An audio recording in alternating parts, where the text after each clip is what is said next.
తెలంగాణలో చలిపులి పంజా విసురుతుంది. గత 10 ఏళ్ల రికార్డును బద్దలు కొడుతూ వణికిస్తుంది. గురువారం రాత్రి నుంచి శుక్రవారం ఉదయం వరకు రాష్ట్రంలోని ఏకంగా 28 జిల్లాలలో కనిష్ట ఉష్ణోగ్రతలు 10 డిగ్రీల సెల్సియస్ కంటే తక్కువగా నమోదయ్యాయి. ఈ సీజన్లో అత్యంత చలి నమోదైన ప్రాంతంగా సంగారెడ్డి జిల్లాలోని కోహిర్ మండలం నిలిచింది.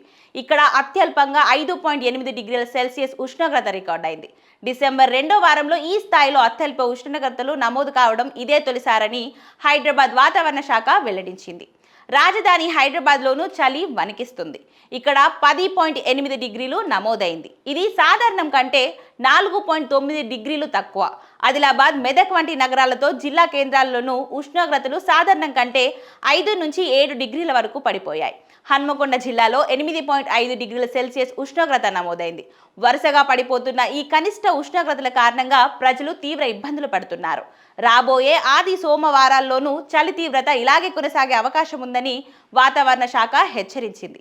ఈ 3 రోజుల్లో చాలా జిల్లాలలో 9.2 డిగ్రీల లోపు ఉష్ణోగ్రతలు నమోదయ్యే అవకాశం ఉన్నందున శనివారం 20 జిల్లాలకు, ఆదివారం 13 జిల్లాలకు, సోమవారం 12 జిల్లాలకు ఆరెంజ్ అలర్ట్ హెచ్చరికలు జారీ చేశారు. ప్రజలు వెచ్చని దుస్తులు ధరించి తగిన జాగ్రత్తలు తీసుకోవాలని అధికారులు సూచించారు. అత్యవసరం అయితేనే ఉదయం, సాయంత్రం వేళల్లో ఇళ్ల నుంచి బయటకు రావాలని తెలిపారు. ఒకవేళ బయటకు వెళ్లాల్సి వచ్చినా వెచ్చని దుస్తులు ధరించాలని అధికారులు సూచిస్తున్నారు.